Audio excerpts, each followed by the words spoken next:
ഒരു ദരിദ്ര കുടുംബത്തിൽ ജനിച്ച് പ്രതികൂല സാഹചര്യങ്ങളോട് പോരാടി ലോകമെമ്പാടുമുള്ള ദശലക്ഷക്കണക്കിന് ആളുകൾക്ക് പ്രചോദനമായ ഒരു വ്യക്തിയുടെ കഥയാണിത്. അദ്ദേഹത്തിൻ്റെ പേര് എബ്രഹാം ലിങ്കൺ. അമേരിക്കയുടെ 16ാമത്തെ പ്രസിഡൻ്റായിരുന്ന അദ്ദേഹം അടിമത്തത്തിനെതിരെ ശക്തമായി പോരാടുകയും അമേരിക്കൻ ഐക്യനാടുകളെ ഒരുമിപ്പിക്കുകയും ചെയ്ത ഒരു മഹാനേതാവായിരുന്നു. ലിങ്കൻ്റെ ജീവിതം കഷ്ടപ്പാടുകൾ നിറഞ്ഞതായിരുന്നു. വിദ്യാഭ്യാസം നേടാൻ സാഹചര്യമില്ലാതിരുന്ന അദ്ദേഹം സ്വയം പഠിച്ചാണ് വളർന്നത്. പല തവണ തിരഞ്ഞെടുപ്പുകളിൽ പരാജയപ്പെട്ടു. പക്ഷേ അദ്ദേഹം ഒരിക്കലും തൻ്റെ ലക്ഷ്യത്തിൽ നിന്ന് പിന്മാറിയില്ല. നീതിയും തുല്യതയും അദ്ദേഹം നെഞ്ചിലേറ്റി.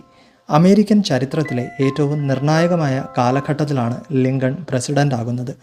ആഭ്യന്തര യുദ്ധം രാജ്യത്തെ രണ്ടായി പിളർത്തിയ സമയം. അടിമത്തം എന്ന കറുത്ത പാട് അമേരിക്കയുടെ യശസ്സിന് കളങ്കം വരുത്തിയിരുന്നു. ഈ സാഹചര്യത്തിൽ ലിങ്കൺ ധീരമായ തീരുമാനങ്ങളെടുത്തു. 1863 അദ്ദേഹം വിമോചന വിളംബരം പുറപ്പെടുവിച്ചു. ഇത് ദശലക്ഷക്കണക്കിന് അടിമകൾക്ക് സ്വാതന്ത്ര്യം നൽകി. അദ്ദേഹം രാജ്യത്തെ ഒരുമിപ്പിക്കാൻ അക്ഷീണം പ്രയത്നിച്ചു. അദ്ദേഹത്തിൻ്റെ വാക്കുകൾക്ക് ഒരു പ്രത്യേക ശക്തി ഉണ്ടായിരുന്നു. ഗെറ്റിസ്ബർഗ് പ്രസംഗം ലോകമെമ്പാടുമുള്ള ആളുകൾക്ക് ഇന്നും പ്രചോദനമാണ്.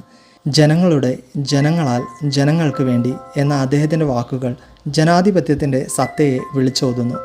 ലിങ്കൺ ഒരു വെടിയുണ്ടയിൽ ജീവൻ വെടിഞ്ഞെങ്കിലും അദ്ദേഹത്തിൻ്റെ ആശയങ്ങളും പൈതൃകവും ഇന്നും ജീവിക്കുന്നു. പ്രതിസന്ധികളെ എങ്ങനെ ധീരതയോടെ നേരിടണമെന്നും നീതിക്കും തുല്യതയ്ക്കും വേണ്ടി എങ്ങനെ പോരാടണമെന്നും അദ്ദേഹം ലോകത്തെ പഠിപ്പിച്ചു.